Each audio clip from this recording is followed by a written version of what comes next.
Bien, buenas tardes y buenas tardes con todas y con todos. Le damos la bienvenida en nombre del programa de Humanidades de la Universidad Antonio Ruiz de Montoya a nuestra primera conversación de conversaciones peruanas, ¿no? Que va a ser un ciclo de diálogos que vamos a entablar con importantes intelectuales peruanos, ¿no? Todos ellos con una reflexión que ha sido valorada positivamente en el ámbito académico, ¿no?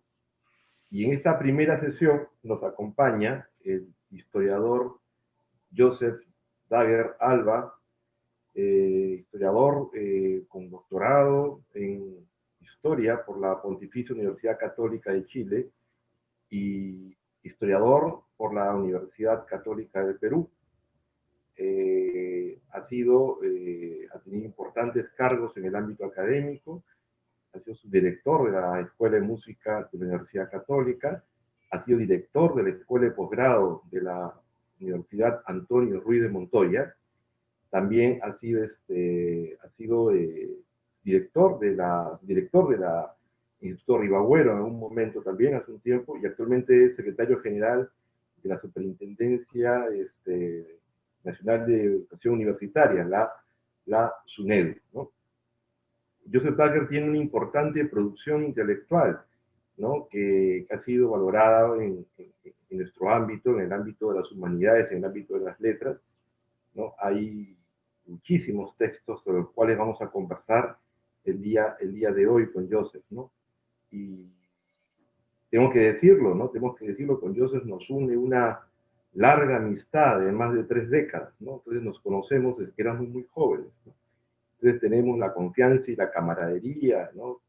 De poder tutearnos y establecer este diálogo con la confianza y la amistad que nos, que nos une desde tantos años, ¿no? Joseph, bienvenido a Conversaciones Peruanas, a la primera fecha. Agradezco tu disposición a participar y estamos acá para conversar sobre tu obra y sobre tus reflexiones sobre el Perú. Muchas gracias, Ricardo. Muchas gracias por esta invitación. Yo estoy encantado de estar aquí y de poder continuar una conversación que tenemos casi todos los días contigo sobre temas que nos interesan a ambos y que estoy pues ciertamente encantado de estar aquí. Excelente, Joseph. Muchas gracias, ¿no? Y también quiero agradecer a todos los amigos y amigas que nos están acompañando en esta sesión del día de hoy de nuestras conversaciones peruanas. Joseph, pensaba iniciar nuestra conversación entrevista con tu obra más renombrada, ¿no es cierto? Que en algún momento la vamos a reseñar y a plantear. Pero recordaba dos artículos que has publicado en estos últimos años, artículos periodísticos, que me llamaron la atención cuando los leí y los comentamos en un momento, ¿no? Uno era En defensa del claustro universitario, que tú recordarás que fue publicado hace 2 años en El Peruano, y el otro una hermosa semblanza que hiciste sobre tu maestro, ¿no? El maestro José Agustín de la Puente y Candamo, ¿no? Y en ambos artículos señalas algo que es fundamental, que ha sido motivo de nuestras conversaciones desde siempre, ¿no? La importancia de fortalecer la vida universitaria. Y me pareció muy interesante el modo como enfocaste el artículo en defensa del claustro universitario, ¿no? que inicia, ¿no? que inicias muy, muy lindo con una semblanza de un profesor muy cercano a ti que fue definitivo en tu labor de historiador. Entonces, este artículo en defensa del claustro universitario me da las pautas, las huellas de empezar con cómo descubriste tu oficio de historiador, ¿no? Eso quisiera que me cuentes, ¿no? Que nos comentes a todos y a mí como amigo, cómo fue el proceso, cómo emergió en ti la, la incesante pasión por historiar, ¿no? Discúlpame el verbo, pero quisiera, no sé si existe el verbo, tú eres historiador, pero no sé si existe el verbo, pero cómo surgió en ti, cómo emergió en ti esa incesante pasión por historiar, ¿no? Y el papel que tuvieron tus maestros en ese claustro universitario que tú defiendes con tanta pasión. Caramba, Ricardo, qué buena pregunta para empezar la conversación. Por ahí dicen que cuando alguien dice que la pregunta es muy buena es porque la respuesta no va a ser tan buena. Pero bueno, voy No, a por favor. intentar decir algo. Mira, yo creo que desde muy chico, desde el colegio, yo era una persona que tenía mucho interés por la historia, mucho interés por los orígenes de la nación, por los orígenes de eso que llamamos América Latina, por los orígenes familiares. Yo creo que mi interés por la historia viene en ese sentido desde hace mucho, ¿no? Yo tuve la suerte de conocer a 3 de mis bisabuelos, ¿no? Alguno de ellos falleció después de los 100 años y tuve la suerte no solamente de conocerlos, sino por diversas circunstancias de la vida ser muy cercano a ellos, ¿no? Uno de ellos de origen libanés y, claro, vivió la migración a fines del siglo XIX y las historias, los cuentos, las cuestiones que siempre narraba hacían que uno se interese pues, por los orígenes, como decía hace un momento, ¿no? Yo recuerdo mucho esa frase que él decía que los libaneses a fines del siglo XIX venían a hacer la América, ¿no? Y el otro bisabuelo que también conocí y que fue el que falleció después de los 100 años y con quien tuve la oportunidad de vivir, era un gran contador de historias, ¿no? Era un gran contador de historias, fue militar, y estuvo destacado en Loreto, en Iquitos, participó incluso de alguna sublevación que hubo en la historia en ese momento, y yo creo que de ahí viene el interés. Sin embargo, yo empecé estudiando filosofía, como tú bien sabes, pero no tuve tu resistencia y tu aplomo, porque, entre otras cosas, poco a poco me fui dando cuenta que lo que más me interesaba de la filosofía era justamente la historia de la filosofía, la historia del pensamiento, lo que ahora algunos llaman quizás historia intelectual, ¿no? Y tal vez por eso a los temas que me dedico en la historia tienen que ver de alguna manera con el pensamiento, ¿no? Y esta presencia de José Antonio del Busto, ¿cuán importante fue en tu vida, ¿no? Porque tú narras en este artículo, que a mí me encanta ese artículo, ¿no? Es un lindo artículo, además porque dice cosas muy potentes además en ese artículo, en defensa del claustro universitario, ¿no? ¿Cuán importante fue la presencia en tu devenir intelectual de José Antonio del Busto, ¿no? ¿Qué nos podrías contar de tu relación con tan importante historiador peruano? Pues yo diría que fue fundamental, quizá no en el interés de estudiar historia, que como digo es previo, pero sí en la formación, ¿no? Yo creo que tuve la enorme suerte de tener profesores como José Antonio del Busto, José Agustín de la Puente, Franklin Pease, algunos otros después en el extranjero, que eran profesores que precisamente hacían aquello que yo trato de decir ahí en el claustro universitario, es decir, que su enseñanza iba mucho más allá de las aulas, ¿no? Su intención formativa no solo no se limitaba a las aulas, sino que probablemente las aulas eran solo una herramienta para seguir formando y no la herramienta principal. José Antonio del Busto, en aquella anécdota que narro en el artículo, un día me dice, bueno, necesito que me escribas la biografía de un virrey, ¿no? De 200 páginas, 25 líneas por página. y 70 golpes por línea, ¿no? Como solía hablar Antuco. Y claro, eso para un chico de 22, 23 años era un reto básicamente imposible de cumplir, ¿no? Sin embargo, su orientación, su dedicación, su apuesta, porque creo que eso es importante, los profesores universitarios finalmente terminan apostando por sus alumnos, terminan apostando por la formación. No necesariamente escogen a uno o dos, porque no es eso así, sino yo creo que es una apuesta y en esa apuesta, pues, efectivamente, algunas veces se gana, otras veces no se gana, y en esa orientación que tiene José Antonio del Busto conmigo, yo creo que es lo que me hace entrar en la práctica en el mundo de los historiadores, ¿no? Y yo recuerdo, mira, en esta conversación recuerdo que estaba yo trabajando en una biblioteca hace cerca de 30 años, hace muchos años, y en eso llega el libro por Editorial Brasa. Yo recuerdo que era por Editorial Brasa, decía El Conde de Superunda, ¿no? ¿No? Era un estudio sobre el Conde de Superunda, y yo decía, y vi ahí el título, ¿no? Autor, Joseph Daguerre Alba, y dije, Dios mío, con 22, 23 años, ya ha publicado un primer trabajo histórico, ¿no?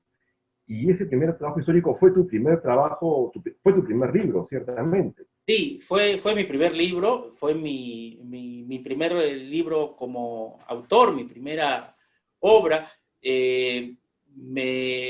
Como toda primera obra, creo que nos genera sentimientos, digamos, encontrados. Probablemente hay unas páginas que hoy no repetiría, pero sin duda repetiría, sin lugar a dudas, repito, la experiencia, ¿no? El entrar al mundo de los historiadores haciendo una investigación guiado por un gran historiador, y eso yo creo que es muy valioso, ¿no? Ese libro termina publicándose algún tiempo después de que se termina, ¿no? Entonces, cuando se publica, claro, no tengo yo 23 años, sino tengo 25, 26, algo, digamos, muy típico del Perú. Las publicaciones se tardan 2 o 3 años después de que uno las termina, pero sí, sin duda fue una experiencia interesante. Y otra cosa que quisiera rescatar de esto que mencionas es que los que conocieron a José Antonio del Busto, como yo, como tú, lo recordarán un hombre con convicciones muy potentes, ¿no? Era un hombre difícil de cambiar de opinión. Él mismo se autodefinía como cromosomáticamente terco, ¿no? Y quería convencer de cómo él veía el mundo y cómo opinaba. Y sin embargo, no imponía, ¿no? Sin embargo, sabía escuchar, sin embargo, uno podía tener una relación de maestro-discípulo, aunque, por ejemplo, el tema de investigación de uno no sea el que la amaba tanto como era el descubrimiento y la conquista, ¿no? Es decir, creo que eso también en un maestro es importante, ¿no? Tener convicciones claras, pero no necesariamente marginar o apartar a quienes no investigan lo mismo que tú, a quienes no trabajan lo mismo que tú, a quienes finalmente no piensan exactamente como tú, ¿no? Y esto me lleva a otro punto que tú planteaste en este artículo, ¿no? Porque tú dijiste que en esos tiempos libres, que no son libres en realidad, ¿no? En esos supuestos libres de la cátedra, que ¿no? Tú y yo, fervientes seres vivos del universo universitario, del mundo académico, sabemos pues que la vida universitaria no se agota solamente en el dictado de clase, ¿no es cierto? Que la vida universitaria es justamente eso, es una vida, ¿no? Es una vida como la vida de los artistas, es una vida como la vida de los empresarios, de los políticos, ¿no es cierto? Es una vida donde vivimos los homos académicos, ¿no? O sea, estamos inmersos en esa atmósfera, ¿no? Y justamente tú planteas la importancia de que ese tipo de vida se afiance, ¿no? Se establezca, ¿no? Se transforme en una institución. Yo quisiera que por ahí vayamos caminando, ¿no? Tu visión respecto a la vida universitaria y a la importancia de institucionalizar la vida universitaria. Sí, yo soy un convencido de eso, Ricardo. Soy un convencido y como lo sabes, en donde he estado y donde he trabajado y donde he dictado, he tratado digamos, influir y convencer y actuar de modo que la vida universitaria sea mucho más que el dictado de clases. Yo creo que de mis grandes profesores he aprendido mucho más fuera del aula que dentro del aula. Yo creo que José Antonio del Busto o José Agustín de la Puente o Franklin Pease, si bien es cierto, tenían una disposición natural hacia la enseñanza, una disposición, pues, pero no solamente natural, sino que además superior hacia la enseñanza, y eso no se puede negar. Yo creo que también las universidades en las que estaban daban cierto soporte material para que esa disposición pueda efectivamente desarrollarse, ¿no? Soportes que a veces son, pues, tan digamos, tontos como que tengan oficina, ¿no? O soportes como que no tengan que dictar 20 horas a la semana, o soportes como que haya una apuesta, en este caso, por la universidad, para que efectivamente la universidad de su jornada laboral considere un buen número de tiempo para algo que es fundamental, que es la relación alumno-profesor. Ahora que estamos en una educación remota o a distancia, esto quizás es un poco más difícil, pero también se puede lograr con reunirse con grupos chicos. Yo creo que la formación tiene que estar muy ligada a la relación personal entre el profesor y el alumno. Pero además, por supuesto, y muy importante, la vida universitaria es investigación. Y en ese sentido, nuestra ley universitaria es absolutamente clara, ¿no? Define la investigación como una labor esencial de la universidad, ¿no? Lamentablemente en el Perú tuvimos décadas en donde muchas universidades vieron la investigación como un asunto casi decorativo de la universidad. Hoy, en la definición que nosotros manejamos en el sistema universitario, consideramos la investigación como algo esencial. La investigación, no necesariamente la publicación en revistas indizadas, que ese es otro tema. Ahí se ve ciertamente el producto de la investigación, pero la investigación supone también trabajar en equipo, supone también trabajar con alumnos, supone también formar un equipo donde quien lo lidera es el profesor y también hay alumnos en esa investigación. Entonces, efectivamente, yo creo que una universidad es una universidad completa cuando puede tener todos estos componentes. Un componente de enseñanza en las aulas, un componente de formación más integral, un componente, por supuesto, de investigación y de esta relación que siempre es fructífera entre el profesor y el alumno, que además supone el diálogo entre generaciones, ¿no? Y recordemos la definición de universidad medieval, ¿no? No es que quiero remontarme a la Edad Media, pero es la corporación de maestros y estudiantes, ¿no? Ese es el sentido originario, histórico de la universidad, justamente es la corporación de magisterium y studiorum, ¿no? Es esta unidad que se gesta, además es una relación vital, sentimental, afectiva, o sea, no es, y lo que estamos, creo que conviniendo ambos, que no es una cuestión meramente declarativa, uno desarrolla una relación afectiva con sus discípulos también. Y yo creo que nuestros maestros también desarrollaron en su momento ese tipo de de vínculo que no es solamente es un vínculo crematístico o un vínculo utilitario, sino es un vínculo de afinidades profundas, ¿no? Sin lugar a dudas, de afinidades profundas, de identidades profundas, ¿no? Uno va haciendo lo que de alguna manera los maestros contribuyeron a que uno sea. Sin duda, por supuesto, cada uno tiene un componente original, ¿no? Pero la formación que uno recibe y la formación que uno puede dar es ciertamente importantísimo en la vida universitaria, ¿no? La universidad no debe ser solamente un centro de formación profesional, ¿no? Indudablemente hay No, universidades que tienen esa opción y claro, es una opción permitida, pero seguramente mi opción de universidad a donde he dictado y seguiré dictando es esa universidad que apuesta por una formación integral, por formar no solamente profesionales, sino gente de bien y ciudadanos comprometidos, ¿no? y eso me lleva, dentro de esta reflexión que hemos empezado con una reflexión, una cuestión personal que estamos dirigiendo ya al análisis de la vida universitaria y también a los procesos institucionales, ¿no es cierto?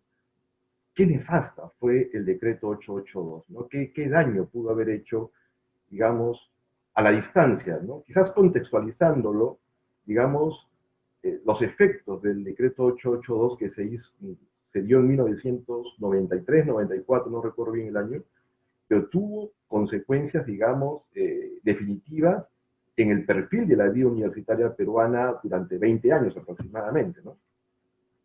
Sí, claro, el decreto fue sin duda perjudicial, quizás no tanto por la definición del decreto, sino las consecuencias. ¿Qué quiero decir? Quiero decir que el decreto permitió, facilitó y promovió la inversión privada en la educación superior y también permitió, por lo tanto, el lucro en la educación superior, que antes de esto no estaba permitido. Yo creo que eso, en definición, como definición, en principio, no es malo. No es algo que haya que digamos, prohibir o perseguir. El problema, creo, es que esto se dio sin ningún tipo de participación del Estado, sin ningún tipo de supervisión, sin ningún tipo de regulación, ¿no? Es decir, se permitió un crecimiento que terminó, digamos, multiplicando el número de universidades y siendo que cada una de estas universidades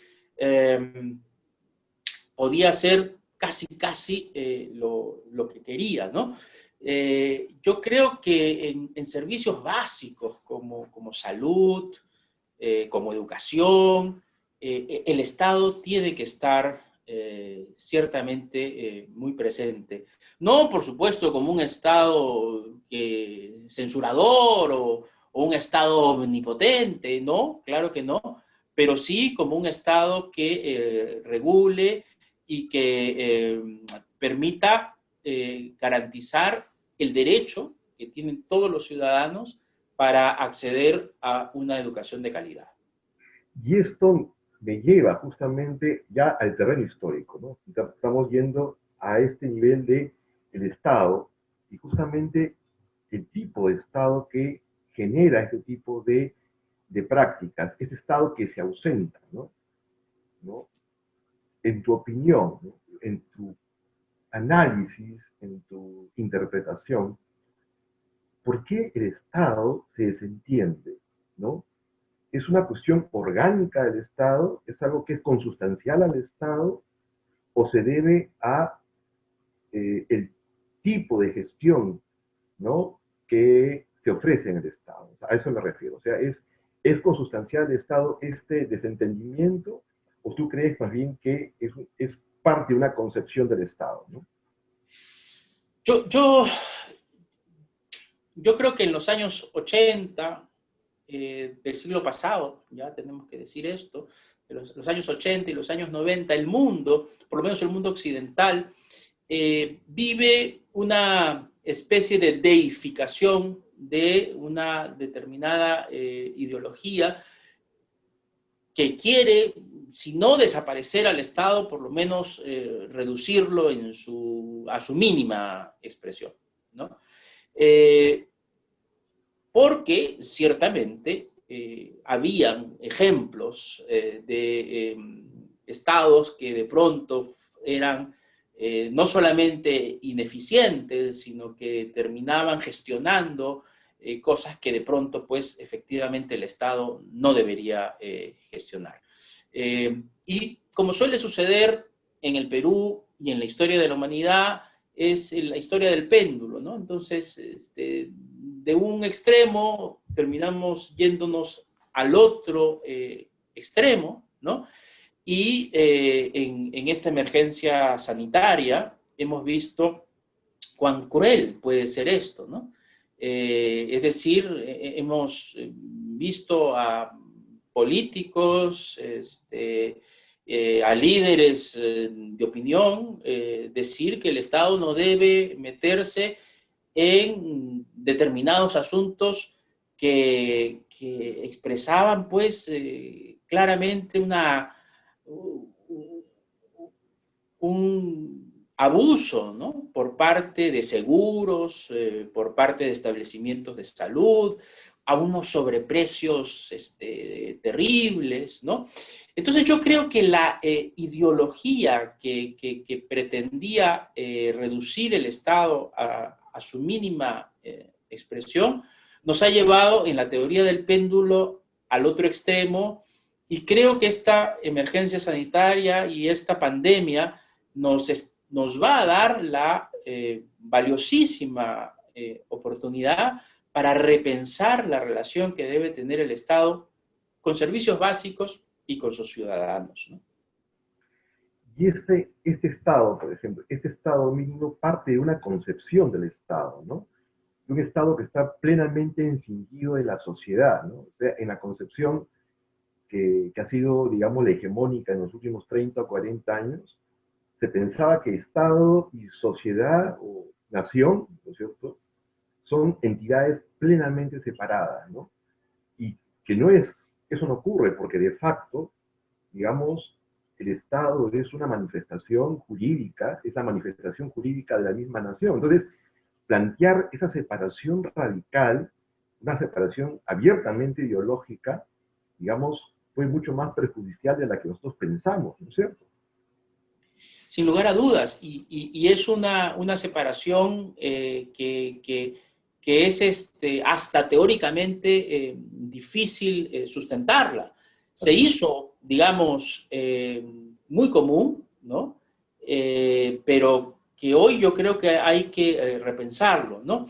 Sin duda que el neoliberalismo, el monetarismo, son tendencias, ideologías, disciplinas, formas de entender el Estado o la economía que tienen una explicación histórica que tampoco podemos obviar, ¿no? Por eso yo decía, hablaba de la ley del péndulo, ¿no? Este intento de normar la sociedad y el Estado, que tiene como receta que haya menos Estado, indudablemente se basa en ejemplos claros donde un exceso de Estado, en vez de causar beneficio, terminó causando determinadas desventajas y prejuicios y perjuicios, ¿no? Pero eso, claro, lo que no debe hacer es llevarnos al otro extremo, ¿no?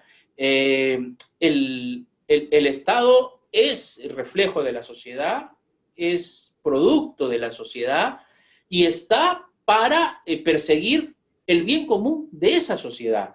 Un Estado no puede ser individualista. Un Estado no puede normar en función de las individualidades.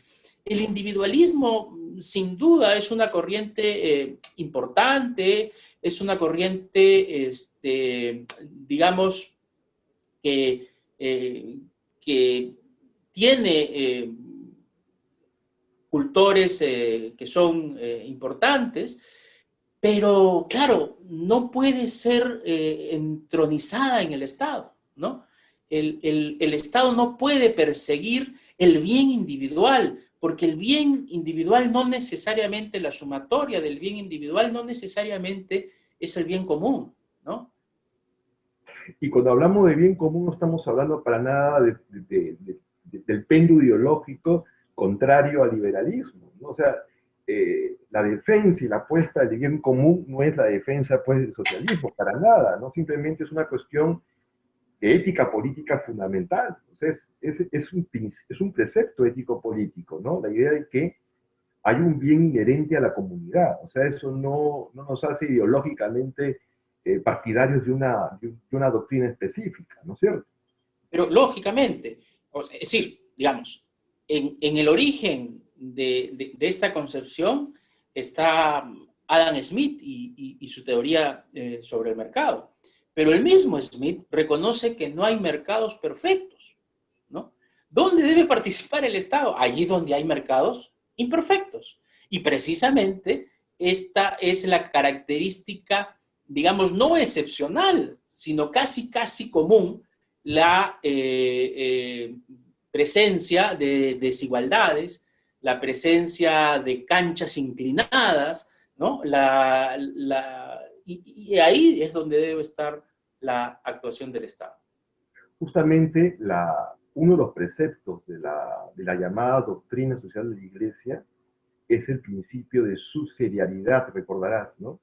Por Según este supuesto. principio, el Estado debe entrar ahí, garantizar ahí, donde el privado, el mercado no puede ofrecer un bien, por ejemplo, o un servicio específico, le corresponde al garante del bien común justamente la presencia. Y eso es un fin subsidiario, ¿no?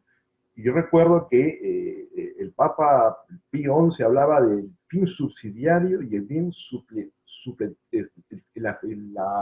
el principio de supletoriedad y el subsidiariedad, los dos principios. O sea que el Estado debe garantizar aquello que las mismas, y es más interesante, porque no se habla del mercado, o sea, aquello que la sociedad no puede proveerse a sí misma, digamos, está el garante del bien común, que no es el logro filantrópico del que hablaba Octavio Paz, sino es el garante del bien común, el que provee, ofrece, ¿no? Pone a disposición de la comunidad ese servicio.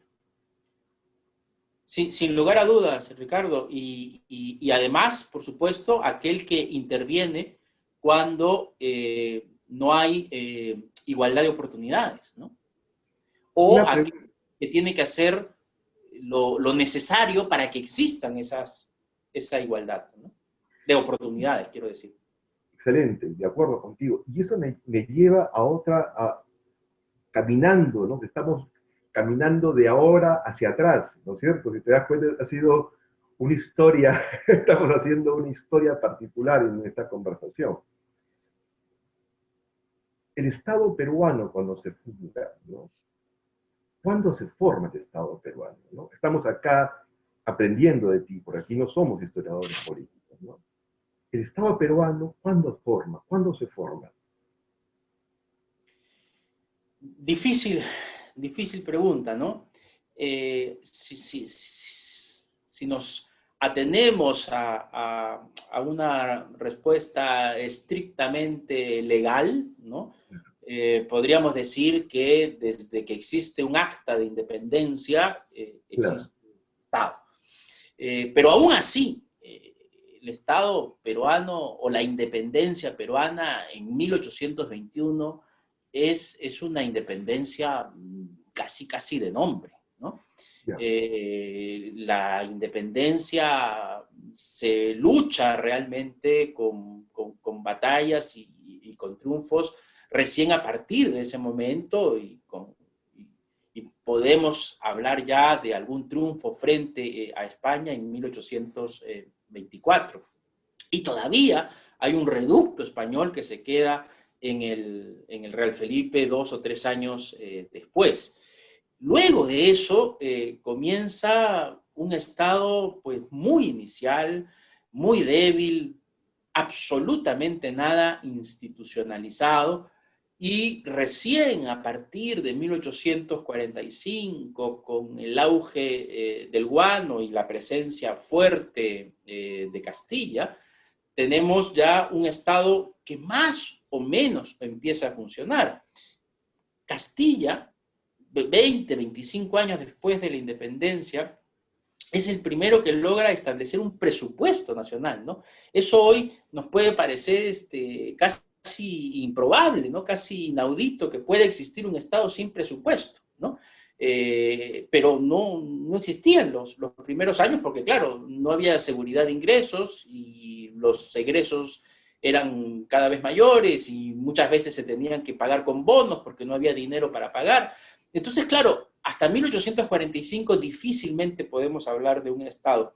A partir de ese momento tenemos un Estado que más o menos funciona, pero que está gobernado por un presidente que fue importante en muchos aspectos, pero que no dejó de ser un caudillo, como fue Ramón Castilla, ¿no? No es un Estado institucional aún, es un Estado republicano, pero de nombre republicano, sin que quede muy clara la división de poderes. Si bien es cierto, es más estable por la fuerza de Castilla, no se logran, digamos, construir claramente las instituciones. Quizás el primer atisbo de construcción institucional lo tenemos recién en 1872 con el triunfo del Partido Civil y de Manuel Pardo, ¿no? Y a partir de ahí tenemos la construcción con marchas y contramarchas de un Estado que va creciendo a medida que el nuevo país va creciendo, de un Estado que no logra ser lo suficientemente eficiente, y que si bien es cierto, hay momentos del siglo XX en que ese Estado creció enormemente y fue hasta dueño de cines, ¿no? No necesariamente fue un Estado eficiente que pudo hacer, digamos, llegar su brazo protector hacia la ciudadanía, ¿no? Bueno, y estamos llegando a tu opus magnum, querido amigo, ¿no es cierto? A Historiografía y Nación Peruana. Yo creo que yo soy un creyente que ese libro yo creo que debería leerse mucho más, yo lo he comentado en su momento, ¿no? Y en ese libro, quiero citarte si me permites, acá, si me permite el público también, lo que tú dices en algún momento, ¿no? Porque tú hablas de una continuidad de algunos procesos respecto al final de la colonia y justamente hacia el final del pasado, hacia el inicio de nuestra república. Dices tú, en algún momento dice lo siguiente tú, ¿no es cierto? ¿No? En el capítulo 2, si no mal no recuerdo, dice así lo siguiente. En el contexto del pensamiento ilustrado, el mundo americano es estudiado por europeos, incluso por aquellos que no lo conocen, quienes con supuesta pretensión científica sentenciaron la infundada inferioridad biológica del nuevo continente. No fue raro que en la época iluministas como Hume o Voltaire, cada uno a su modo, compartieran este tipo de nociones, aunque fueron autores menos célebres como Buffon y Dupont los que más insistieron en ello. La reacción de los ilustrados americanos fue utilizar sus conocimientos científicos para refutar aquellas sentencias. Surgieron lo que Cañizares ha denominado la epistemología patriótica, según la cual solo los criollos, y eso me parece interesante lo que tú reseñas de este autor, solo los criollos estaban en condiciones de aportar un conocimiento verdadero acerca del mundo americano, porque tendrían acceso a las fuentes adecuadas, lenguas autóctonas, costumbres vivas, monumentos antiguos, la reivindicación del americano en su historia natural y de la reconstrucción de su pasado, resulta ser la consecuencia más obvia de la reputación de los criollos, lo cual trae consigo además el surgimiento de una clara conciencia histórica. Primer requisito, y eso estoy totalmente de acuerdo, primer requisito para establecer una nación. Mi pregunta es, siguiendo tu reflexión que a mí me ha fascinado, como te comentaba, pudimos construir un Estado sin una nación? ¿No parece esto paradójico? Es paradójico, eh, pero creo que no es solo el caso peruano, ¿no? Claro, claro, claro. Claro. Creo que en general los casos de la independencia hispanoamericana son casos en donde una élite, como toda élite pequeña, quiere, digamos, independizarse de España por ciertamente algún tipo de identificación con el terruño donde estos criollos han nacido. También, por supuesto, porque las metrópolis fue quitándolos a cada uno de estos criollos o al elemento criollo de la posibilidad del poder.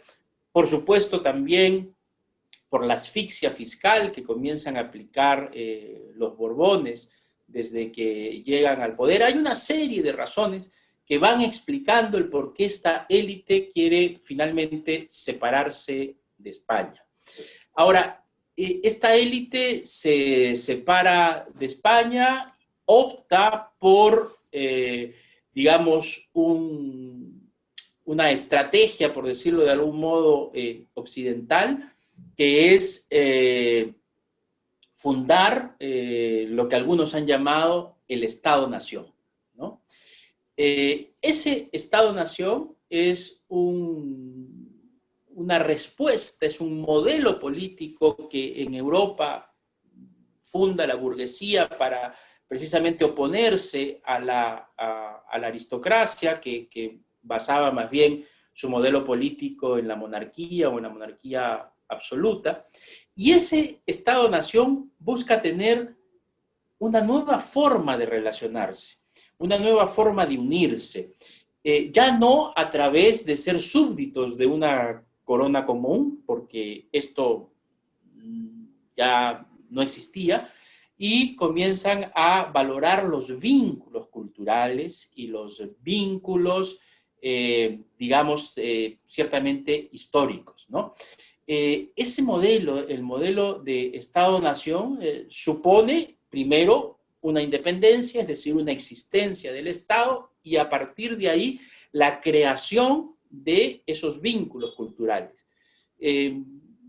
La creación o la invención, dirá Eric Hobsbawm, la imaginación, Benedict Anderson, pero en general es construir la nación desde el Estado.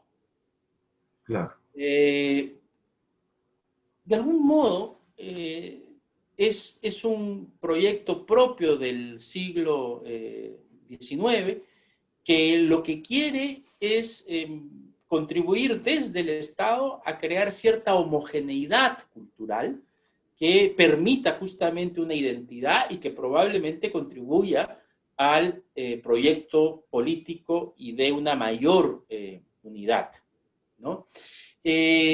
Pero también se dio en algunos países europeos. Justamente Hobsbawm cita un caso de Italia, ¿no? Cuando ya se está consiguiendo en 1860 más o menos la unificación italiana, es decir, Roma ya ha logrado ser la cápita o la cabeza en torno a la cual ha comenzado a unirse toda la bota.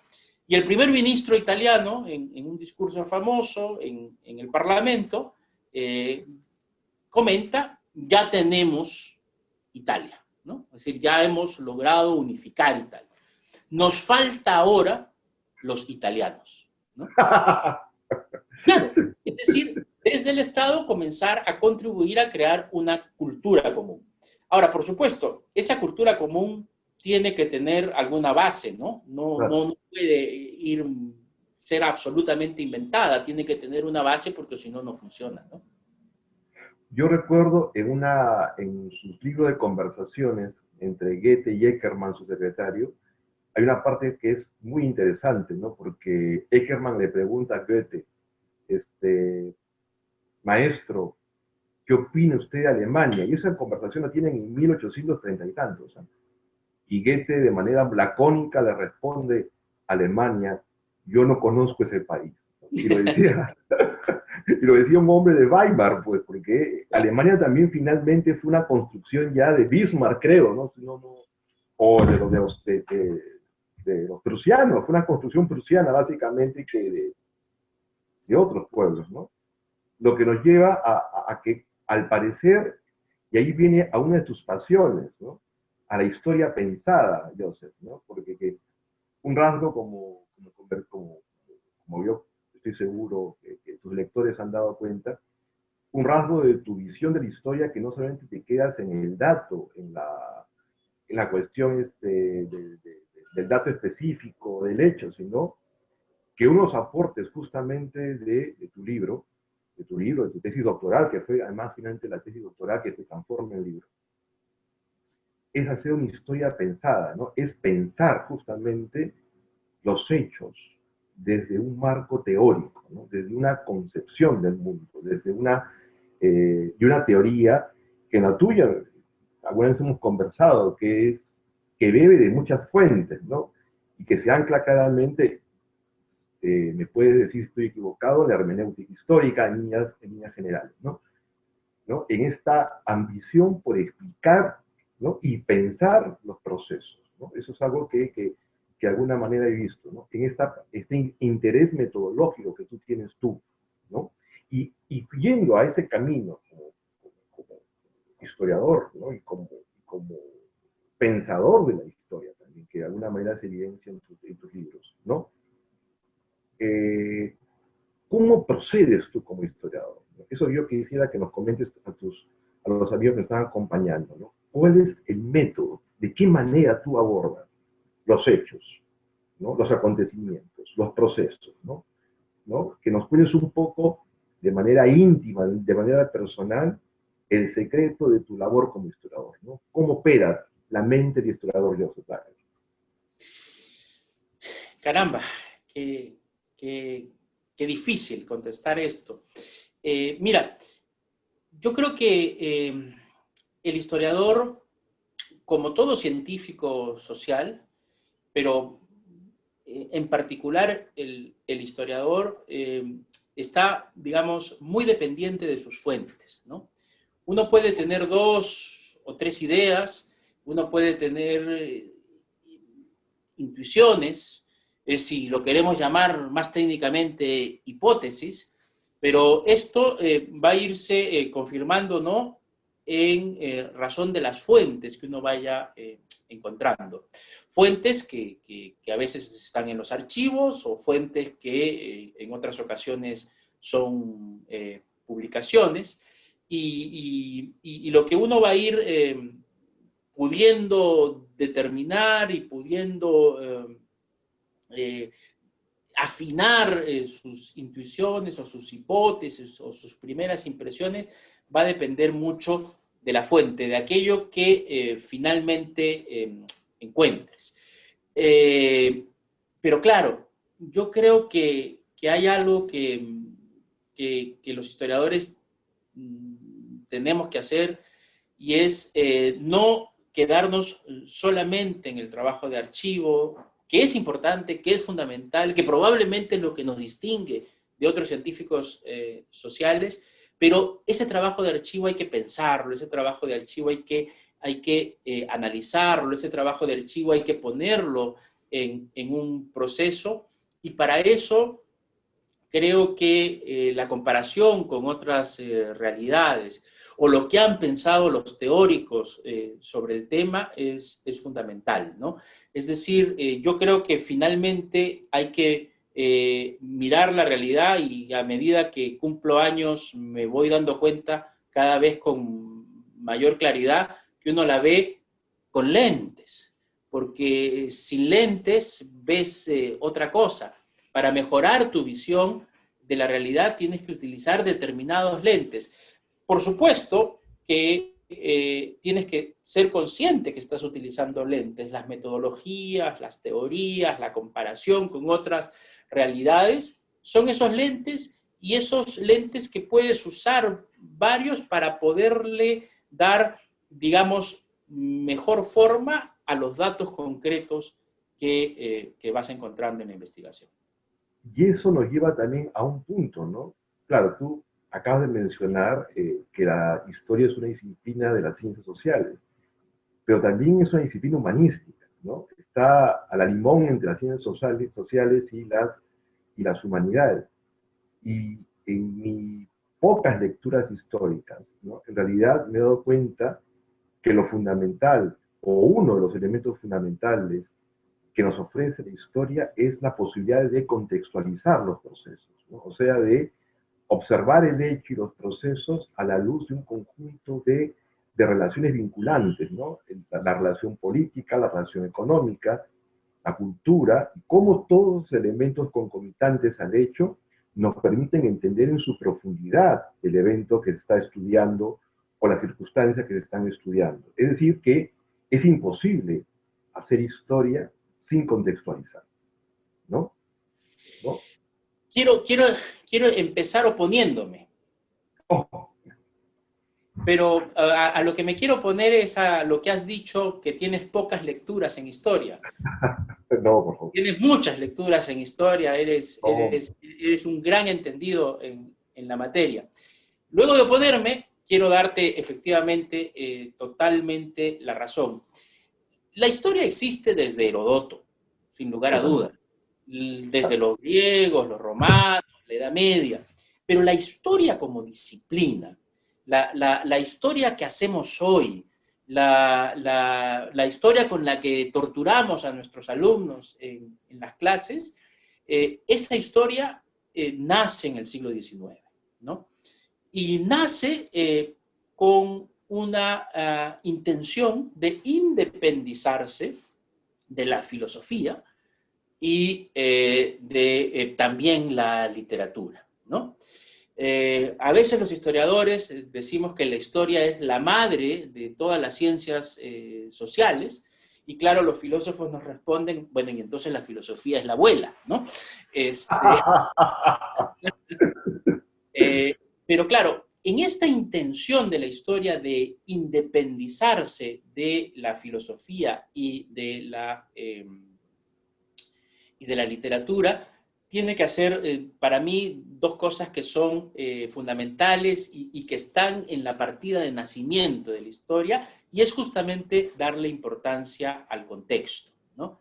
Es lo que después algunos van a llamar el historicismo, ¿no? Es decir, el entender que un determinado hecho histórico no tiene forma de explicarse si no es en una situación social, política, económica, ideológica específica. Y esto nace en el siglo XIX en contraposición, casi en pelea con la Ilustración, ¿no? Porque efectivamente la Ilustración creía que podían haber leyes más o menos comunes y generales, y que por lo tanto podían encontrarse digamos, fenómenos históricos o ciclos históricos más o menos comunes independientemente de la sociedad, independientemente del contexto. Es a esto a lo que filósofos como Herder o Fichte, o si pensamos en historiadores, Ranke, van a oponerse, ¿no? De hecho, toda esta noción de el espíritu del pueblo, el genio del pueblo, o contar las cosas como fueron, es un intento de esta nueva disciplina histórica por independizarse de la filosofía, que hablaba de las grandes especulaciones, y de la literatura, que no, digamos, tenía un aspecto mucho más creativo.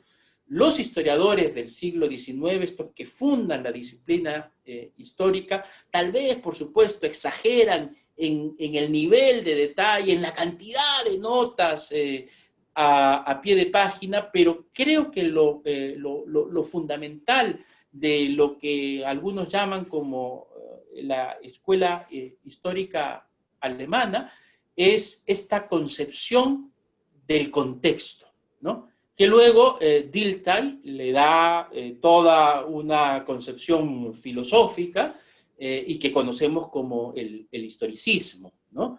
Que no hay más que historia, ¿no? Y eso nos lleva a un punto, estimado, que es que el historiador, que en historia viajamos en el tiempo, ¿no? Es como un constante viajar, es una máquina, quizás los amigos y amigas que nos están escuchando, es como un viajar constantemente en el tiempo y aprender a situarse en ese contexto, ¿no? Aprender a situarse y entender muchas veces a autores o perdón, actores del hecho desde su propia situación. Hay una frase de Mark Bloch, que no, tú me podrás decir si estoy equivocado o no. Mark Bloch decía, ¿no?, que no se puede ver la historia desde el presente porque nos transformamos en jueces, ¿no es cierto? ¿No? Que básicamente tenemos que estar para evitar justamente ver la historia desde el 2021, ¿no? ¿No? Porque cuando vemos la historia del 2021, nada va a quedar vivo. Evidentemente, nada va a quedar vivo respecto a los procesos del pasado, ¿no?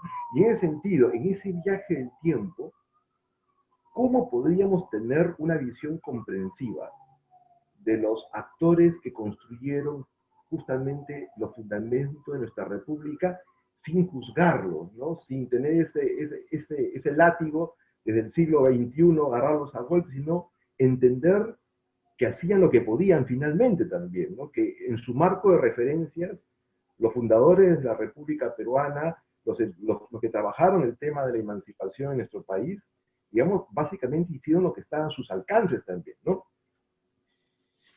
Yo estoy plenamente de acuerdo con eso. Yo creo que una cosa es lo que nosotros como hombres del hoy desearíamos que fuera el pasado. Y probablemente en ese desear hay muy buena intención. Y probablemente yo también desearía que la violencia contra la mujer no haya existido nunca. Y probablemente desearía que la esclavitud no haya existido nunca. Y probablemente desearía que la identificación nacional con determinadas causas hace 150 años hubiera existido como quizás existiría hoy.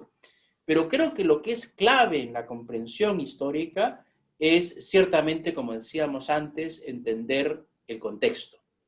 No podemos, de la misma manera que no podemos juzgar con nuestros valores cristianos de hoy, que ciertamente respetamos y muy probablemente compartimos con todos los que nos están escuchando ahora, pero no podemos entender con esos valores cristianos lo que sucedió en Caral, o lo que sucedió en Chavín, o lo que sucedió en la época de los incas.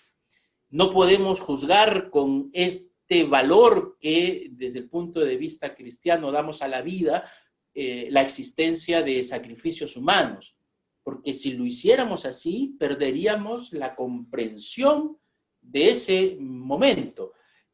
Claro, tampoco quiere decir que lo aplaudamos, ¿no? No, pero Tampoco quiere decir que tenemos que traer el pasado para repetirlo ahora.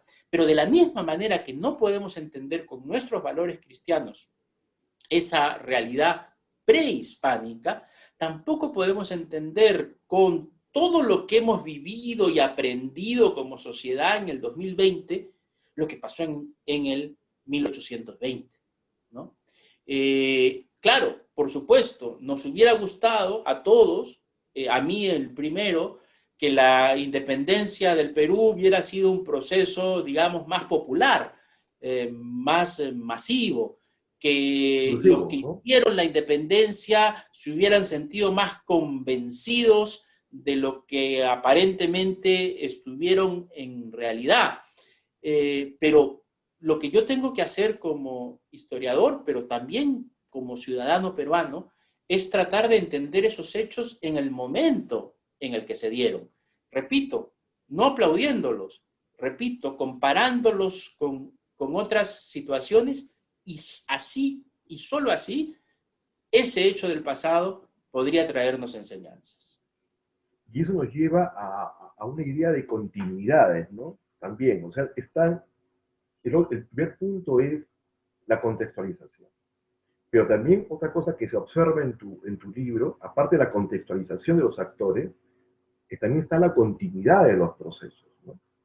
Que hay, desde una perspectiva actual, uno tiende a tener una idea que la historia tiene como cesuras, ¿no? Como que hay quiebres radicales y como que son incomparables y son inconmensurables los procesos. Pero también cuando uno ve la historia desde adentro, ¿no? La piensa desde adentro, uno puede encontrar muchos vasos comunicantes, ¿no? Hilos conductores. O sea, no se puede entender el proceso de independencia sin los que estuvieron pensando la independencia en el siglo XVIII, ¿no? No podemos entender, digamos, a los que construyeron la independencia, ¿no es cierto? Y al mismo tiempo eso nos permite explicar, por ejemplo, al civilismo. O sea, justamente está la contextualización y también otra manera también de entender la historia es las continuidades, ¿no? O sea, estos procesos que se van como encadenando unos con otros. Sí, sin duda alguna, ¿no? Y yo creo que otro de los aportes del historicismo y de esta importancia que se le da al contexto es señalar estas continuidades. Las continuidades no nos tienen por qué gustar. Las Claro. continuidades no tenemos, repito, por qué aplaudirlas. Lo que tenemos es que ser conscientes que se dan. Continuidades que a veces son muy positivas, como cierta identificación con determinadas cuestiones, pero que a veces pueden ser también las huellas o la presencia de un pasado transcurrido que ojalá que en algún momento podamos eliminar del todo, ¿no? Pero yo creo que se da en el Perú y se da en todo el mundo, ¿no? No podemos pretender que los que hicieron la independencia en 1825 o en 1822 o incluso en 1830 piensen completamente distinto a como pensaban en 1820. Van a seguir teniendo una mentalidad que es una de las cosas que más tarda en cambiar, una mentalidad probablemente jerárquica, una mentalidad probablemente desigual, una mentalidad que no necesariamente va a considerar totalmente iguales a todos los componentes de la sociedad. Porque claro, como todos sabemos, lo que triunfa, el gran valor sobre la igualdad que triunfa en la Revolución Francesa y que luego sigue en el siglo XIX, no es un valor de igualdad social, es más bien un valor de igualdad ante la ley, ¿no? de una igualdad legal. Claro, nos hubiera encantado que fuera la igualdad social, como más o menos la entendemos hoy, pero no podemos pretender que estos señores hayan pensado como pensamos hoy, ¿no? Digamos, si pensamos en la historia más universal, a veces pongo yo el ejemplo, digamos, 1453 o 1476, ¿no? Fin de la Edad Media, inicio de la Edad moderna, ¿no? Pero pensemos el 31 de diciembre de 1452, ¿no? La señora, la muchacha que se acuesta a dormir el 31 de diciembre de 1452, el 1 de enero de 1453, amanece moderna, ¿no? O sea, se acuesta medieval y amanece moderna. No hay manera. Eso es precisamente no entender las continuidades. Por supuesto que hay determinados hitos, determinadas fechas, que muchas veces tienen, digamos, una intención más pedagógica para entender los cambios, pero las continuidades permanecen.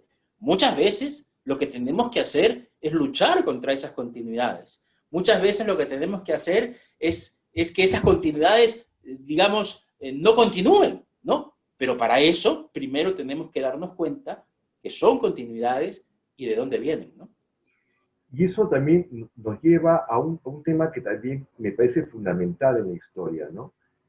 Que es el papel del individuo en la historia, del sujeto en la historia, ¿no? O sea, cuánto el sujeto, cuánto el personaje, ¿no?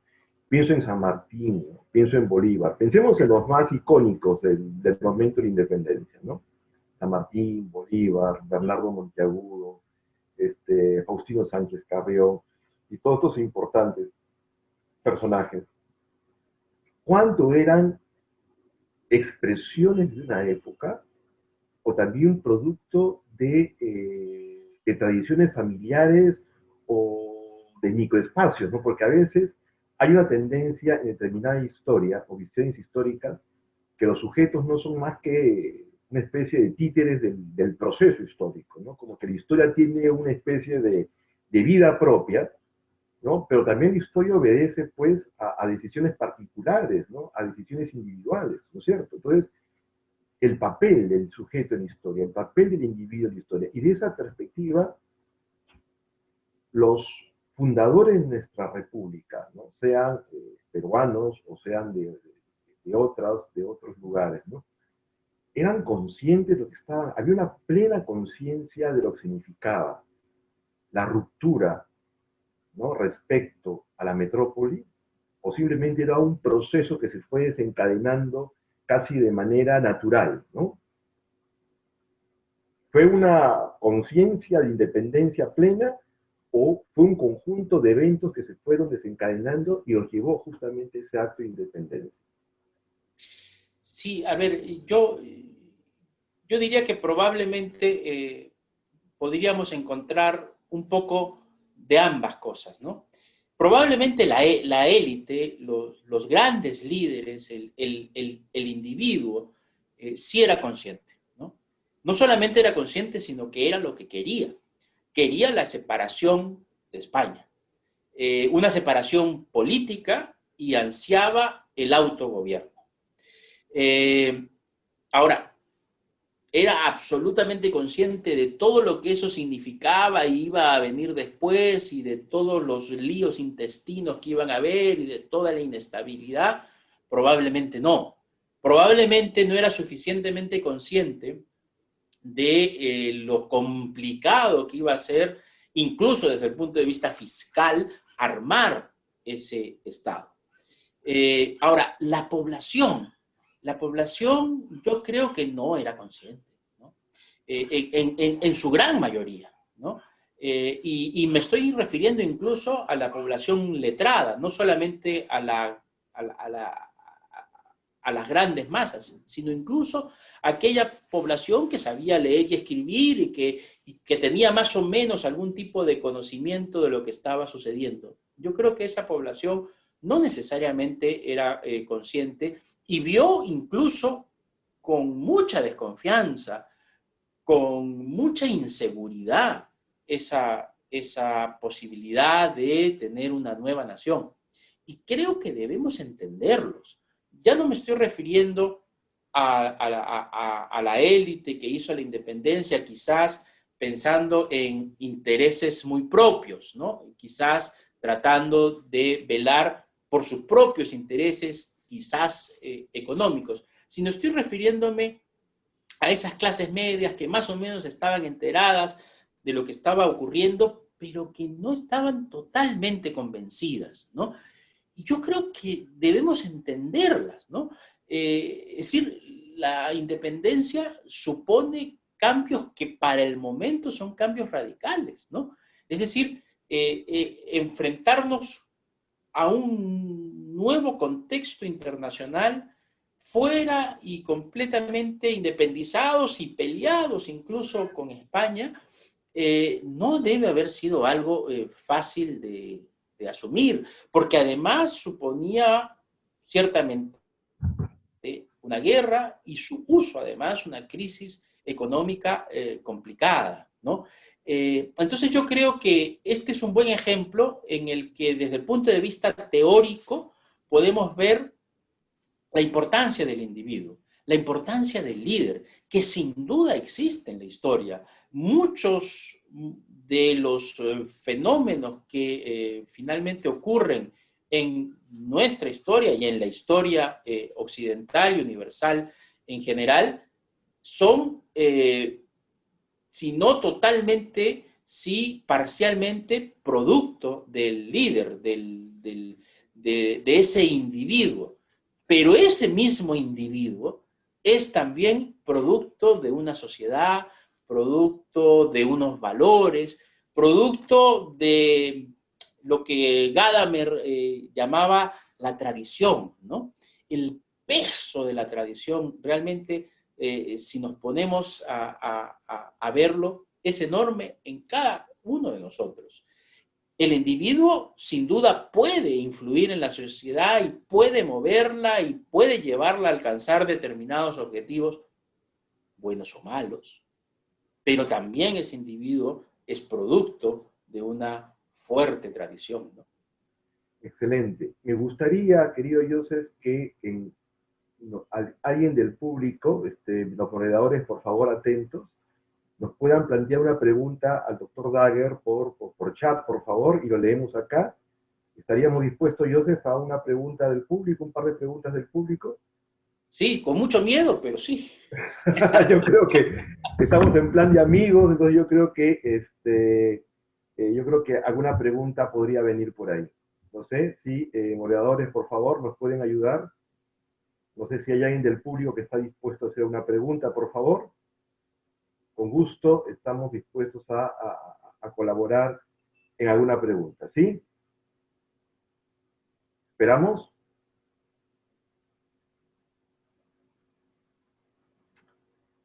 Bueno, mientras alguien se va animando a hacernos alguna pregunta, porque de pronto sí, no sé si hay una pregunta por el chat, por favor, con gusto. Si no, seguimos conversando entre amigos con Joseph, que hay tantas cosas que conversar. Si se dan cuenta, todas y todos estamos acá. Sí, justamente hay una pregunta para el profesor Dagger en este momento. Sí, Nicole, Nicolai, te escuchamos, por favor. Escríbela y yo se la transmito al profesor Dagger.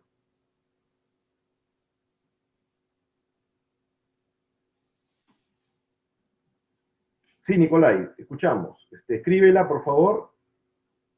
¿La pueden escribir? Bien, justamente mientras van escribiendo su pregunta, yo te quería hacer otra, ¿no? Qué interesante fue este personaje, Sebastián Lorente, ¿no? Qué importante en la historiografía peruana y en la pedagogía peruana, porque tú en tu libro lo ponderas su importancia, ¿no? Como intelectual, como hombre, como académico, ¿no? Como pedagogo, ¿no? No sé qué nos podrías decir de algo más de Sebastián Lorente en este devenir de las ideas en el Perú. Yo creo que fue un gran historiador del siglo XIX. Más que un historiador peruano, podríamos decir que fue un Español, historiador pues, ¿no? peruanista, digamos, ¿no? Un Así es. historiador nacido en España, pero absolutamente identificado con el Perú en el momento están haciendo, ¿no? Por lo menos la nueva etapa del Perú, es decir, el Estado-nación peruano. Y Lorente tiene la particularidad eh, de presentarnos una imagen del Perú, ¿no? Lorente es un historiador que es un profesor universitario.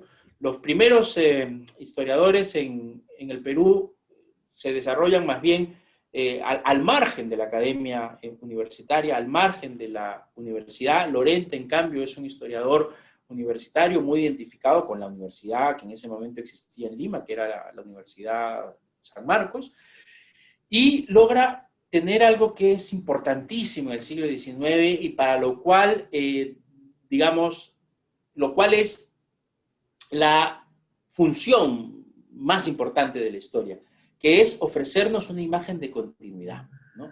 Porque en esta nueva etapa política, este nuevo modelo político, el Estado-Nación, es un modelo que basa su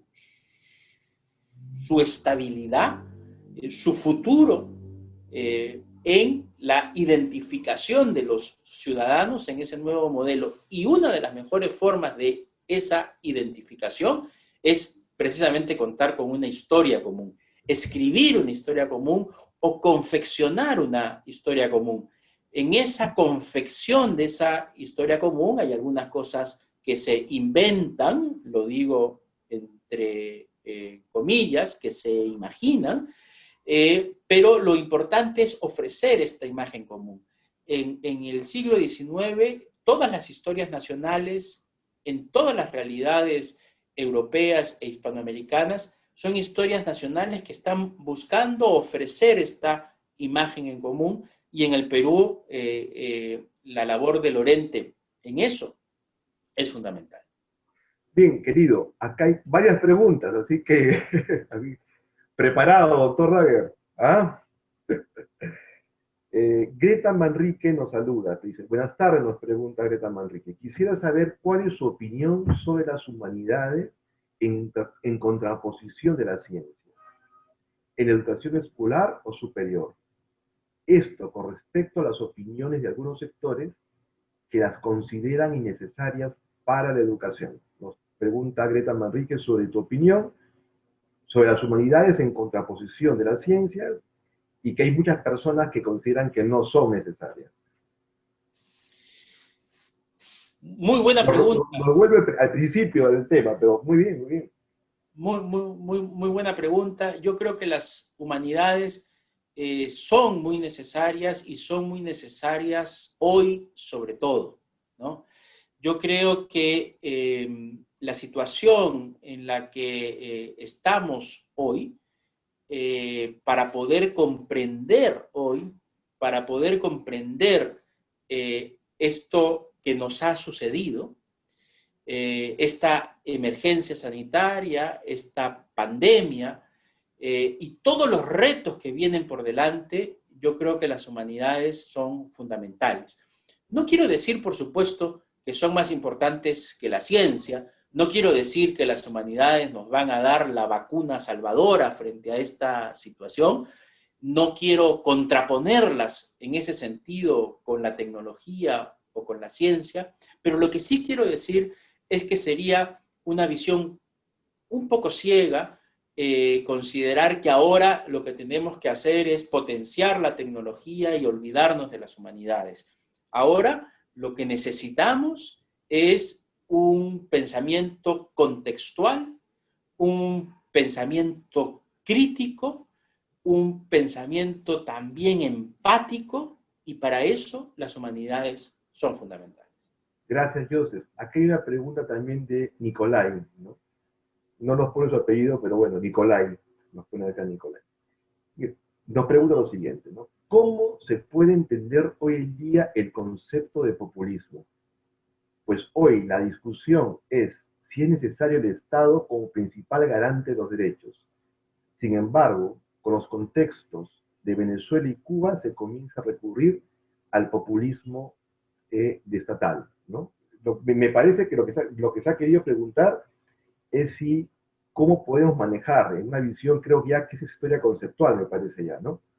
¿Cómo se puede entender hoy día el concepto de populismo? Te preguntan en este momento. Yo creo que hay que diferenciar el Estado del que hemos venido hablando en nuestra conversación, de, digamos, estrategias politiqueras que algunos han llamado populismo, ¿no? Yo creo que en la historia del Perú y en la historia de América Latina en general, hemos tenido muy malas experiencias con el populismo, es decir, con la necesidad de la dádiva fácil o la necesidad de utilizar el Estado para determinados intereses particulares.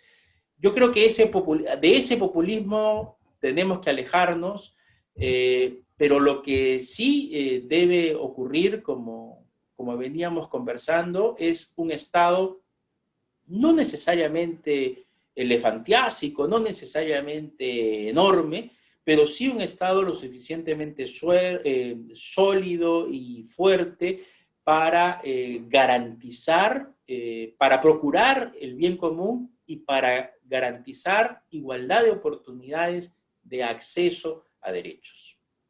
Bien, gracias, Joseph. Nos pregunta Sebastián Lazarte lo siguiente, ¿no? Nos dice, buenas tardes, yo quisiera saber la opinión del profesor Dagger sobre lo siguiente, ¿no?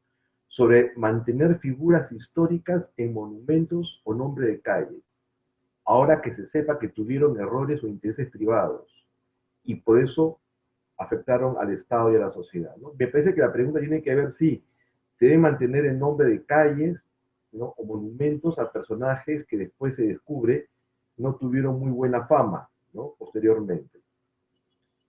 Sí, bueno, Hay si un después debate sobre eso, ¿no? hay todo un debate, efectivamente, si estamos hablando de personajes que luego se descubre, no que tuvieron errores, sino que realmente actuaron muy mal, probablemente podríamos plantearnos la posibilidad de que ya no existan esos monumentos o esos nombres. Pero yo quisiera contestar esa pregunta pensando, digamos, en uno de los personajes de la historia del Perú que fue muy, muy caro a uno de mis maestros, a José Antonio del Busto, ¿no? Francisco Pizarro. Claro, claro. Francisco Pizarro, que fue un personaje que no solo se equivocó, sino que fue muy cruel en muchos aspectos y que abusó enormemente de población que tuvo a su cargo y que cometió efectivamente los abusos y los excesos que conocemos. ¿Tiene sentido que tengamos un monumento ecuestre, que hayan calles que lleven su nombre? Yo quisiera contestar esa pregunta diciendo que hagamos lo que hagamos, no lo vamos a poder sacar de la historia. Francisco Pizarro es un personaje que está en nuestra historia. Para bien o para mal, está en nuestra historia. Nuestra historia actual no se entiende sin Francisco Pizarro. Claro, no es el único personaje de nuestra historia. No estoy diciendo nuevamente que aplaudamos lo que hizo.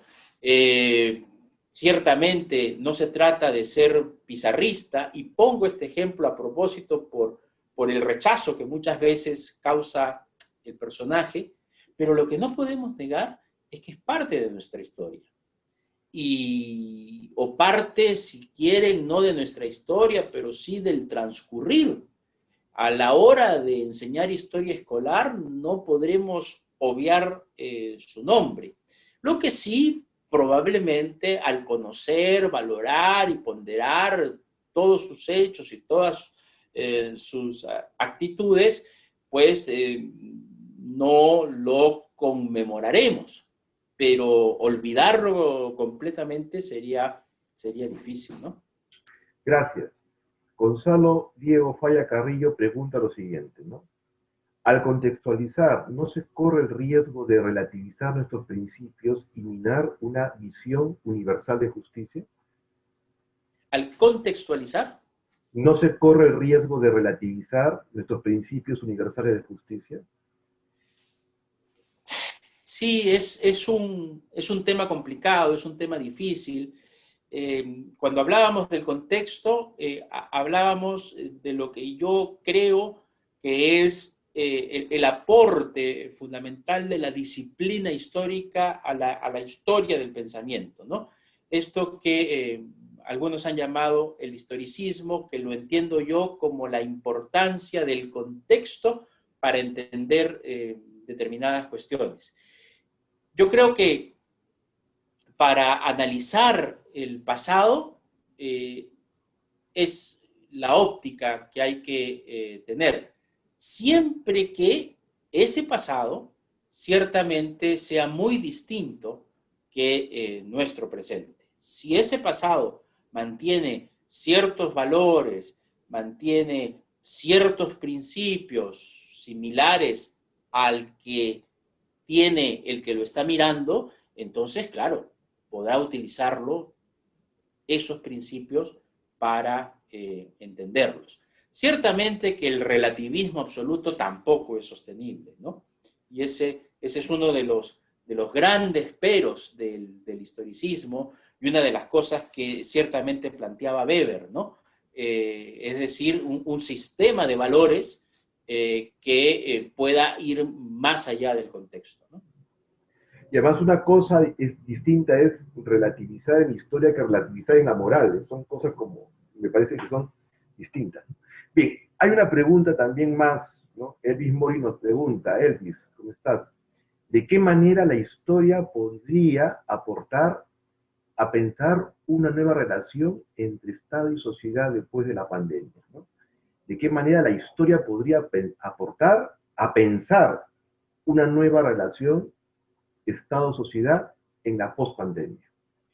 Yo creo que de una manera fundamental, ¿no? Hay que ver qué hechos en la historia del Perú, pero en la historia occidental en general, en la historia universal, podrían compararse en, eh, en sus efectos, en su gravedad, a esto que estamos viviendo hoy. Sin duda, no solo la historia aportará.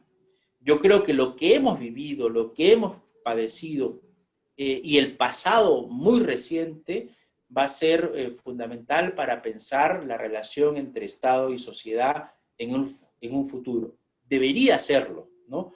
Eh, Fíjense, eh, nuestra situación respecto de la salud, respecto de los servicios públicos de salud, pero también de los privados, pre-pandemia, era increíble, era inaudita, era un sistema de salud cadavérico, ¿no? Y para eso no tenemos que recurrir a la historia, tenemos que recurrir a nuestro pasado inmediato, ¿no? Eso que sucedió no puede repetirse. No podemos, ahorita estamos invirtiendo ingentes cantidades en el Perú y en el mundo, en el sistema de salud, y eso nos tiene que dar la suficiente enseñanza que en el futuro tenemos que seguir invirtiendo y tenemos que tener un sistema de salud preparado, porque pandemias van a seguir viniendo. Por supuesto. Esta no va a ser la única. Quizá en 50 años, quizá en 15, quizá en 100, pero van a seguir viniendo y ya no podemos tener como sistema de salud solamente 100 camas UCI. Eso, no es inaudito, eso es imposible, eso es imperdonable. Y es imperdonable para todos, no solamente para los que estuvieron en la primera magistratura, sino para todos nosotros que incluso como sociedad y como ciudadanos comprometidos no exigimos lo suficiente de tener un sistema público de salud lo suficientemente sólido al que podamos asistir todos. Claro, la historia es importante si pensamos, por ejemplo, lo que sucede en 1929 y cómo cambia la relación Estado y sociedad a partir de aquella crisis terrible, ¿no? Y cómo el Estado se convierte en un Estado que comienza a preocuparse por el bienestar de la sociedad, por el bienestar de la población. Por supuesto, creo que hoy no se podrá repetir un estado de bienestar, porque todo efectivamente tiene su contexto y su época, pero sin lugar a dudas, tanto por el pasado inmediato como viendo la historia en situaciones similares, tenemos que estar convencidos que la relación Estado-sociedad a partir de ahora tiene que cambiar, que el Estado tiene que potenciar su participación en servicios públicos básicos. Y para eso, para volver a pensar la relación Estado-sociedad, las humanidades, la filosofía, la historia, sin duda la antropología, la sociología, las humanidades en general y las ciencias sociales son fundamentales para poder tener un pensamiento crítico y una aproximación empática, que es lo que necesitamos en este momento como sociedad mundial para contribuir a la vacuna, a la tecnología y a las ciencias duras, ¿no? Bien, gracias. Hay dos preguntas más y con eso quiero decir, estamos con muchas preguntas, pero eso es bueno.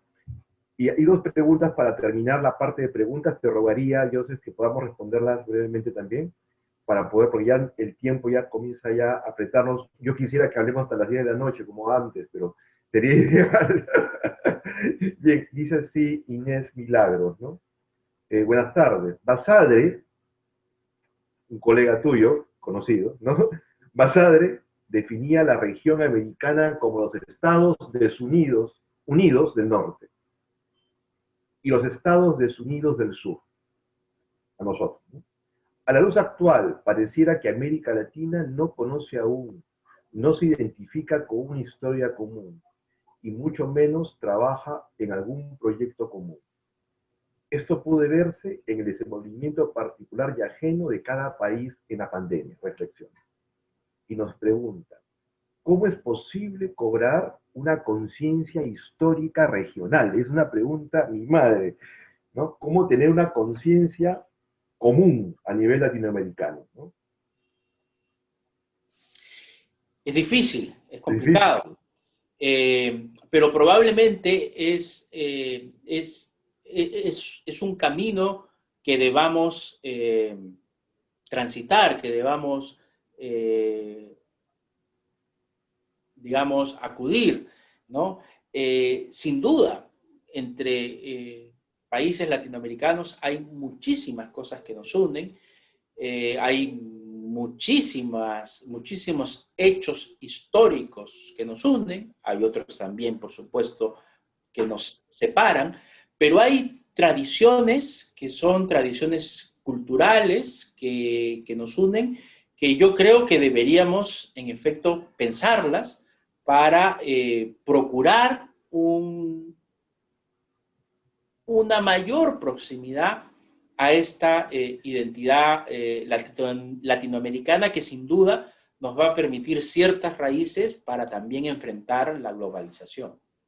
Gracias, Joseph. Y finalmente, la última pregunta, nos dice así, ¿no? Buenas noches, profesores. Mi nombre es Renzo Egusquiza y mi pregunta es la siguiente. ¿Qué opina de la idea de que los peruanos hemos abdicado del principio republicano de autogobernarnos, legando la responsabilidad a un tercero, ¿no? Y desentendiéndonos de nuestra participación en lo político? O sea, ¿qué opinas tú sobre este depositar en otro la posibilidad de dirigirnos? Y sí, lo siguiente, ¿no? Como sugiere Alberto Vergara en el prólogo de Ciudadanos sin República. Además, te pregunta el joven, ¿no? Además, ¿cómo se presenta este gran obstáculo de la falta de involucración y relación de los ciudadanos en lo político con la planificación y el proyecto nacional, ¿no?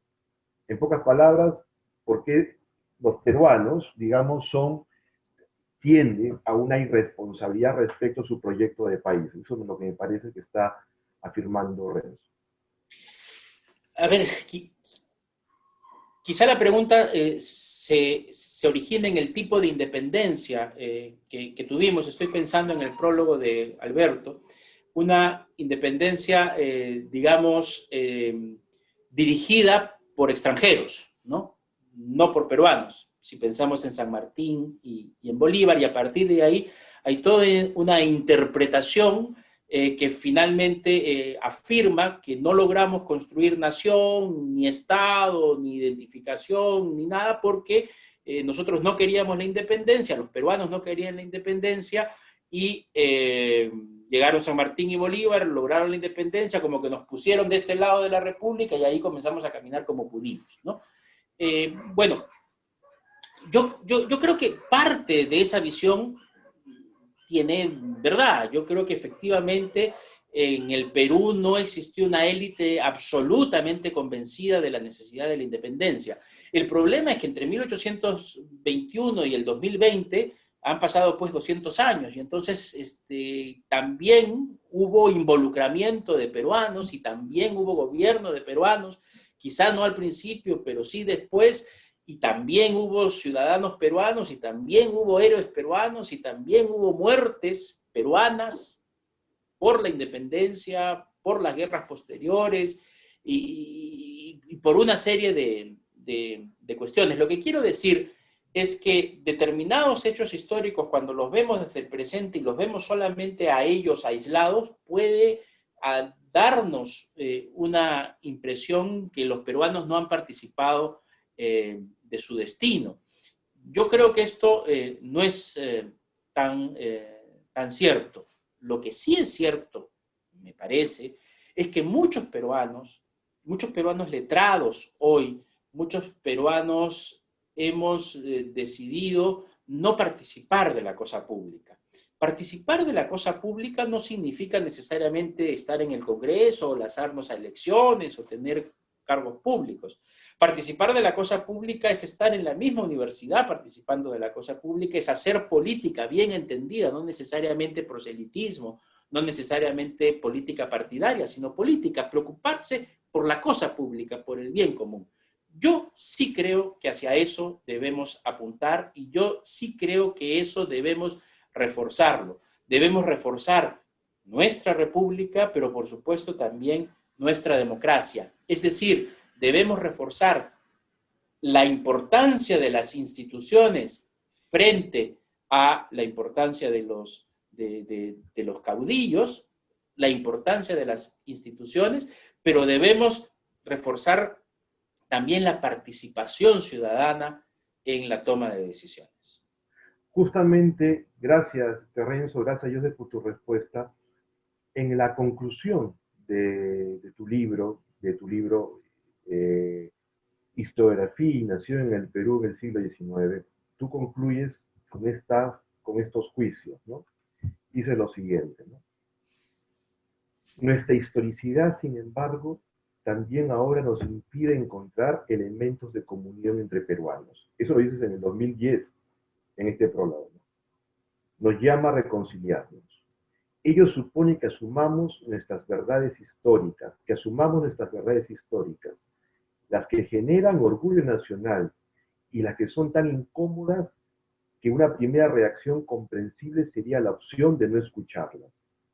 Pero, felizmente, hoy, dices tú en su momento, estamos en capacidad, con oído siempre empático, de aproximarnos al pasado, lejano o reciente, sin silenciar lo que de por sí es estridente, con mirada comprensiva y no a priorísticamente condenatoria, pero honesta para reconocer a viva voz los méritos y rechazar categóricamente los excesos, sean aislados o sistemáticos. Solo así difundiremos un pasado veraz, al interior de una educación masiva e inclusiva de calidad, con la que todavía como país estamos en deuda. O sea, en suma, viendo lo que hemos estado conversando, sigues pensando lo mismo. O sea, ese último párrafo de tu libro, digamos, sigue siendo presente en tu visión de país. O sea, en tener una visión comprensiva sin que eso signifique pasar por agua tibia lo que hicimos como nación, ¿no es cierto? Pero sí una visión comprensiva que finalmente es la visión veraz que nos permitirá, me parece, tener un derrotero como nación. Completamente de acuerdo, Ricardo, con tu interpretación. Quizás yo podría agregar lo siguiente. Quizás 2 o 3 párrafos antes de ese párrafo que has leído, yo daba una interpretación sobre los historiadores del siglo XIX.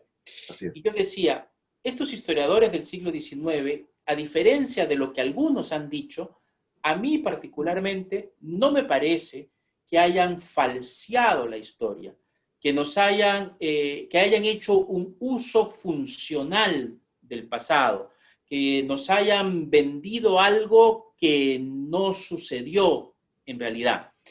Yo creo que ellos estaban inmersos en su historicidad y que muchas cosas que no vieron, no las pudieron ver. Cuando uno está con el peso de la tradición del que hablábamos antes y del que menciona Gadamer, muchas veces es un poco difícil sacar, ¿no es cierto?, la mirada para ver qué es lo que está sucediendo al costado y uno se deja llevar sin darse mucha cuenta de determinadas cuestiones. Por ejemplo, la necesidad de una homogeneidad o la necesidad de una comunión o la necesidad de presentarnos una historia, la del siglo XIX, que fuera capaz de causar orgullo.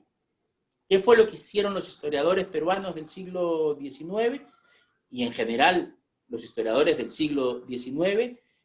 Olvidaron, lo digo entre comillas, es decir, callaron todo aquello que podía causar desunión. Si uno lee, por ejemplo, esas historias, uno se podrá dar cuenta que siempre el que explota es el español y no el criollo. Hoy sabemos que eso no es así. Estos historiadores dijeron eso para engañarnos o dijeron eso porque de alguna manera ellos mismos estaban convencidos. Y aquellas cosas que vieron que efectivamente podía causar desunión, yo creo que aunque muchas no vieron, no pudieron ver, su historicidad les impidió ver, algunas, es verdad, las callaron porque consideraron que en ese momento no era conveniente. Era una nación en ciernes que estaba iniciando su vida, ¿no? Entonces, lo que digo en ese último párrafo, por lo menos era mi intención, es decir, esa interpretación que sirve para el siglo XIX ya no sirve para el siglo XX, Claro. ya no sirve para el XXI, ya no sirve para nosotros. Es decir, nosotros hoy ya no somos un país adolescente, ¿no? Claro, somos todavía jóvenes, pero tenemos ya 200 años. Ha pasado mucha agua por el río. Hoy sí podemos ver nuestra historia y valorar lo que nos causa orgullo y también entender lo que, digamos, no nos causa orgullo. Creo que ese párrafo, además, se explica como mucho de lo que escriben los historiadores, se explica no solamente por el pasado, sino por el presente. Me parece que en ese momento había una discusión muy, digamos, encendida entre algunos políticos sobre si debíamos tener un museo de la memoria, sobre si debíamos tener una muestra permanente respecto de la Comisión de la Verdad, si acaso no era mejor olvidar esas cosas y no enfrentarnos a ese pasado. Y lo que yo pensaba en ese momento y lo sigo pensando es, no, ahora sí, ya estamos lo suficientemente grandecitos como para enfrentarnos a ese pasado y asumir que cometimos errores, equivocaciones o excesos, aislados o sistemáticos. Creo que hoy ya no somos un país en ciernes y hoy debemos mirar nuestro pasado en toda su dimensión y asumirlo como tal. Gracias, Joseph, por esa reflexión final. Yo quiero acabar posiblemente con algo nomás, ¿no? El canon de Joseph Dagger como historiador, ¿no es cierto? Porque acá varios no somos historiadores. Yo creo que una de las cosas que tiene Conversaciones Peruanas es que nuestros entrevistados nos muestran así, en 2 o 3 líneas, 2 o 3 momentos, los libros que han sido definitivos en tu formación intelectual. Pienso en 2 libros peruanos y 2 libros de otros países. Yo sé que es difícil sintetizar, pero te rogaría que lo pudiéramos hacer. 2 libros que tú recomendarías, 2 libros que están en tu canon como historiador, 2 libros peruanos y 2 libros extranjeros, ¿no? De autores extranjeros. Yo creo que la lectura de Basadre es fundamental. Fue fundamental en mi formación y sigue siendo fundamental hoy. Yo creo que Perú, Problema y Posibilidad, por ejemplo, es un libro que debemos leer, que debemos seguir leyendo. Por supuesto que es un libro contextual, que también se explica por su propio contexto, pero creo que es un libro que es fundamental para la visión del país y por supuesto también para la visión del historiador. Y creo también que otro libro fundamental peruano es alguno de Franklin Peace, ¿no? Por ejemplo, del Tahuantinsuyo a la historia del Perú, donde este concepto de continuidad, ¿no? Este concepto de continuidad también de las civilizaciones andinas, creo que queda muy bien expresado en ese libro. Y si pienso en libros internacionales, quizás mencionar dos sería un poco difícil, pero sin duda creo que la producción de la llamada Escuela de los Anales ha sido muy importante en mi formación, y también, como tú lo decías al inicio, la hermenéutica histórica. Pienso en Gadamer o en Ricoeur, que creo que son dos fuentes fundamentales para los historiadores. Bien, gracias Joseph, gracias por esta linda conversación. Quiero agradecer también a todos los que nos han seguido en el aula Zoom y también por Facebook Live. Facebook Live también nos han seguido en la transmisión en vivo. No me queda más que agradecer la presencia de Joseph en la primera edición de Conversaciones Peruanas. Yo creo que este espacio va a seguir creciendo, es un espacio muy lindo que hemos construido en el programa de Humanidades, conversando en primer lugar con amigos, porque yo creo que es fundamental. O sea, Epicuro decía que habían tres cosas para una buena vida, ¿no? Una buena comida, ¿no es cierto? Aceptar las cosas como son, así sean duras, pero sobre todo tener grandes y buenos amigos. Y si son inteligentes, son cultivados, mucho mejor todavía, ¿no es cierto? Gracias, Joseph, por este momento. Gracias a todas y a todos, y estamos viéndonos pronto en una nueva edición de Conversaciones Peruanas. Gracias, querido amigo. Muchas gracias a ti, Ricardo. Muchas gracias a todos los que están presentes y a todos los que han hecho posible esta conversación. La he pasado muy bien y te agradezco mucho que me hayas dado esta oportunidad de conversar y de estar en esta primera conversación de un programa que estoy seguro vendrán muchos más. Muy bien, gracias. Un aplauso para todos y gracias para todos. Cuídense. Hasta luego. Gracias.